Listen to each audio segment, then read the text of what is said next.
Aries, hi, how are you? कैसे हो आप लोग? हम करने वाले हैं love tarot card reading, love tarot cards prediction. ये एक वीकली प्रिडिक्शन होने वाली है 2 से लेकर के 8 मार्च के लिए। स्टार्टिंग ऑफ मार्च आपके लिए कैसा रहने वाला है? मार्च मंथ का पहला वीक आपकी लव लाइफ, आपके रिलेशनशिप में कौन से चेंजेस को लेकर के आएगा, इन डिटेल हम यहाँ पर एनर्जीज को चेक करेंगे। चाहे फिर वो आपका माइंडसेट है, आपकी फीलिंग्स है, आपके इमोशंस है, या आपके पर्सन की थिंकिंग है, उनका माइंडसेट और उनके इमोशंस है। और कॉन्टेक्ट और नो कॉन्टेक्ट वालों के लिए अलग अलग से एनर्जीज को देखेंगे। इस सब के बावजूद अगर आपका कोई भी सवाल है, आप कुछ भी जानना चाहते हो, आप कुछ भी पूछना चाहते हो, आप मुझे मेरे व्हाट्सएप नंबर पे मैसेज कर सकते हो। नंबर इसी वीडियो के डिस्क्रिप्शन बॉक्स में आपको मिल जाएगा। वैसे भी ईद ऑफर की वजह से 50% तक डिस्काउंट अभी चल रहा है, सो जल्दी से रीडिंग जो है ना वो आप करवा लो। तो चले मैं स्टार्ट करने वाली हूँ रीडिंग को। इससे पहले वीडियो को लाइक कर दो, चैनल पे न्यू हो तो सब्सक्राइब कर लो ताकि आने वाली वीडियोस के नोटिफिकेशंस आप तक पहुँच पाएँ। स्टार्ट करते हैं आपकी खुद की एनर्जी के साथ में। ये हफ्ता आपका अपना माइंडसेट, फीलिंग्स, इमोशंस कैसे रहने वाले हैं?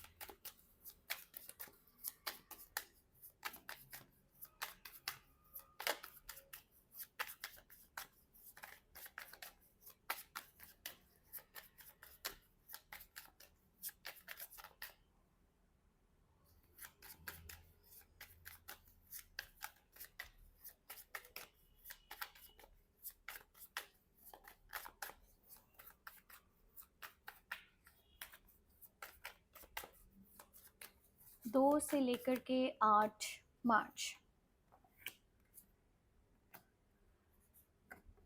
ओके, देखो आपकी लव लाइफ वाली साइड पे, आपके रिलेशनशिप वाली साइड पे बहुत सारी चीज़ें हैं जिनको आप बहुत अच्छे तरीके से लेकर के चलना चाह रहे हो।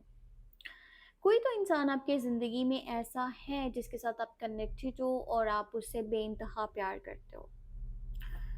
Two people on the same page, same energy, same emotion, same feeling. कहीं ना कहीं आपको ऐसा लगता है कि इस पर्सन के साथ या तो आपका सोलमेट कनेक्शन है, या तो फिर आप लोग ट्विन फ्लेम जर्नी में हो। आपको लगता है कि ये एक ट्रू कनेक्शन है, एक ट्रू बॉन्ड है, जिसमें दोनों लोग एक दूसरे को बहुत अच्छे तरीके से समझते हैं, एक दूसरे को चाहते हैं, एक दूसरे के साथ चलना चाहते हैं, और आप कुछ ना कुछ डिसीजंस लेने वाले हो। और ये कोई बहुत बड़ा डिसीजन हो सकता है, या एक ऐसा भी हो सकता है कि ये हफ्ता आपको बहुत बड़ी कोई क्लैरिटी देने वाला है।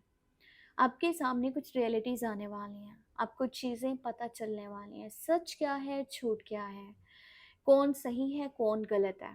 आपको कुछ क्लियर होने वाला है। अब जिसके साथ कनेक्टेड हो, आप उसके साथ बहुत ज़्यादा दिल से कनेक्टेड हो, मुझे नज़र आ रहा है। आप इसको फाइनेंशली, इमोशनली, मेंटली हर तरह से सपोर्ट करना चाहते हो, हर तरह से इसके साथ खड़े होना चाहते हो। आप जहाँ एक साइड अपने करियर को देख रहे हो या फैमिली के लिए सपोर्टिव हो, वहीं पर आप इस पर्सन के साथ भी लॉयल हो। आप इसके साथ सच्चे दिल से चल रहे हो, आपने अपना पूरा एफर्ट भी यहाँ पे लगाया है। आगे भी आप इसी तरह से चलना चाहते हो, क्योंकि आप इस पर्सन से दिल से प्यार करते हो, दिल से इसकी इज्जत करते हो, इसे चाहते हो, इसके बारे में सोचते हो। तो मैं आपको चेक करके बताने वाली हूँ आपके पर्सन की एनर्जी। आप पहले उन लोगों के लिए देखते हैं जो कि कांटेक्ट में है। सो अगर आप कांटेक्ट में हो, जानना चाह रहे हो आपके पर्सन की एनर्जी, उनकी फीलिंग्स, उनके इमोशंस, उनका माइंडसेट आपके लिए क्या है वो, सो हम उस पर्सन की एनर्जी को इन डिटेल में देखेंगे। जिसके साथ आप कनेक्टेड हो, जिसके साथ आप रिलेशनशिप में हो, जिसके साथ आप चलना चाहते हो, आप उसके बारे में बहुत कुछ सोच रहे हो।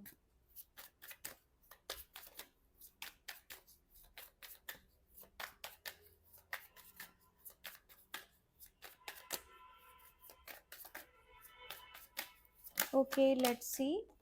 5 of cups, 5 of pentacle and 8 of wands. देखो ये जो पर्सन है ना, ये आपसे बातचीत तो कर रहा है, ठीक है, ऑन सोशल मीडिया के थ्रू, जैसे भी आप लोगों की बातचीत हो रही है। और ये पर्सन आपको बार बार on social media platforms check भी कर रहा है, अगर आप लोग ऑनलाइन बात करते हो तो।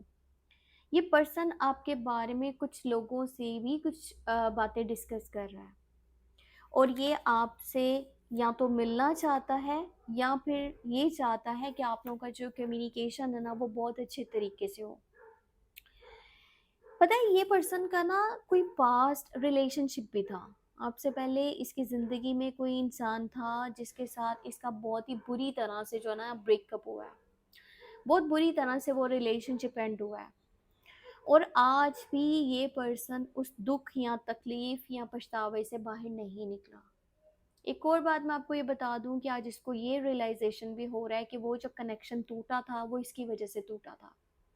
ये चाहता तो चीज़ों को प्रोटेक्ट कर सकता था, ये चाहता तो चीज़ों को बैलेंस कर सकता था, पर इसने ऐसा नहीं किया। इसको डर ये भी है कि कहीं अब आप भी इसको ना छोड़ दो या आप भी इससे हमेशा के लिए दूर ना चले जाओ। फैमिली इश्यूज या फिर ऐसा कह सकते हैं इसकी बीमारी या फिर फाइनेंशली चीज़ें बहुत डिस्टर्ब हैं इसकी लाइफ में। इसको ऐसा लगता है कि उन सबका बुरा इफ़ेक्ट रिलेशनशिप के ऊपर ना पड़े, क्योंकि जब जब ये अपनी फैमिली के साथ कनेक्टेड होता है या अपने करियर को ठीक करने की कोशिश करता है, आप दोनों के रिलेशनशिप के ऊपर बहुत ज़्यादा बुरा इफेक्ट पड़ता होगा। कम्युनिकेशन वहाँ डिस्टर्ब हो जाते हैं, वहाँ पे बहुत ज़्यादा कन्फ्यूजन क्रिएट होता है, वहाँ पे मिसअंडरस्टैंडिंग्स बनती हैं, वहाँ पे कॉन्फ्लिक्ट्स बनते हैं, वहाँ पे लड़ाई झगड़े बनते हैं, वहाँ पे बहुत सारी नाराज़गियाँ बनती हैं। थोड़ा सा बैकग्राउंड नॉइसेस को इग्नोर करना, ट्रैफिक का शोर है।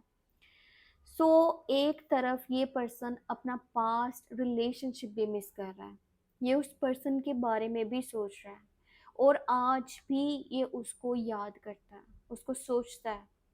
ये पर्सन उसको भुला नहीं पाया।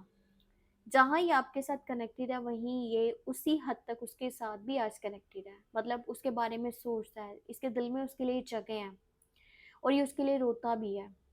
और ये सोचता है कि काश ये चीज़ों को ठीक कर लेता है या काश वो सारी चीज़ें फिर से ठीक हो जाएं। तो अगर मैं यहाँ पर इन चीज़ों को देखते हुए ये बोलूँ कि ये पर्सन लॉयल है या नहीं है, तो देखो, एक इंसान जो पूरी तरह से आपके साथ आज नहीं है वो लॉयल नहीं हो सकता। क्योंकि अगर ये लॉयल होता तो ये अपने पास्ट को भुला देता पूरी तरह से, या फिर ये इस चीज़ की उम्मीद ना करता कि वो इंसान इसके पास वापस आ जाए।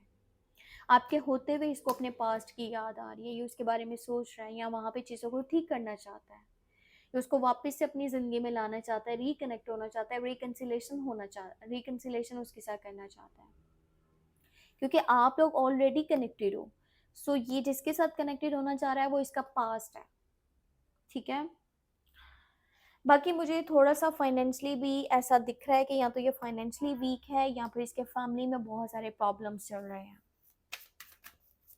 मैं आपको चेक करके बताती हूँ कि जिसके साथ no contact.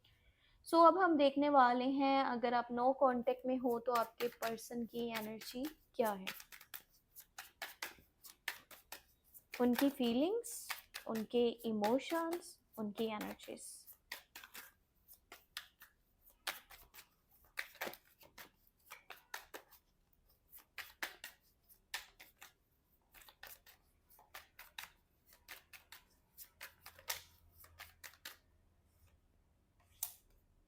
Judgement, two of swords and ace of swords.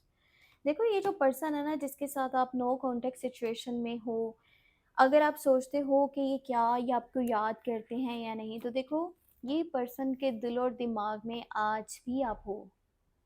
पर पता है कुछ लोग ऐसे होते हैं ना कि जो किसी की गलती को माफ़ नहीं करते, जो कुछ चीज़ों को भुलाते नहीं हैं और वो सोचते हैं कि अगर इसने ये गलती करी है तो इसको इसके ऊपर सज़ा ज़रूर मिलनी चाहिए। सो इसी तरह का नेचर है आपके पर्सन का। ये आपकी गलतियों को ना भुला रहे हैं और ना ही उन्हें माफ़ कर रहे हैं, बल्कि आज भी ये बहुत ज़्यादा जजमेंटल हैं, बहुत सारी चीज़ों को जज कर रहे हैं। जब भी आपकी याद इन्हें आती है, ये आपसे जुड़ी हर बुरी बात को याद करते हैं या हर बुरी बात इनके दिमाग में आ जाती है। ये पर्सन आपको माफ़ नहीं कर पा रहा, ये चीज़ें दिमाग से नहीं निकाल पा रहा और ये अपनी तरफ से कांटेक्ट फ़िलहाल आपको बिल्कुल नहीं करना चाहता। और क्योंकि ये आपके इस टाइम बिल्कुल ऑपोज़िट खड़ा। सो अगर आपको ये लगता है कि वो पुरानी बातें भूल करके ये आगे बढ़ चुके हैं और अभी आपको अपनी ज़िंदगी में जगह दे देंगे या फिर ये आपको प्यार शो करवाएंगे, तो फ़िलहाल ऐसी कोई एनर्जी नहीं है। ये पर्सन आपके बारे में आज के टाइम में बहुत ज़्यादा नेगेटिव हुआ पड़ा है और ये पर्सन फ़िलहाल नो कॉन्टेक्ट सिचुएशन में ही रहना चाहता है। ये पर्सन बातचीत नहीं करना चाहता और ये बहुत ज़्यादा ईगो में मुझे दिख रहा है, बहुत ज़्यादा एटीट्यूड में, और इसको बहुत ज़्यादा गुस्सा भी है आपके ऊपर। ना तो ये खुद से फ़िलहाल आपसे बातचीत करना चाह रहा है, या अगर आप इनसे बातचीत करने का ट्राई करो, तो ये तब भी आपसे बातचीत करने के मूड में नहीं है। फ़िलहाल ये समझ लो कि आपके दुश्मन बने हुए हैं, ठीक है? ये पर्सन आपके साथ प्यार करने वालों में शुमार फ़िलहाल नहीं हो रहा।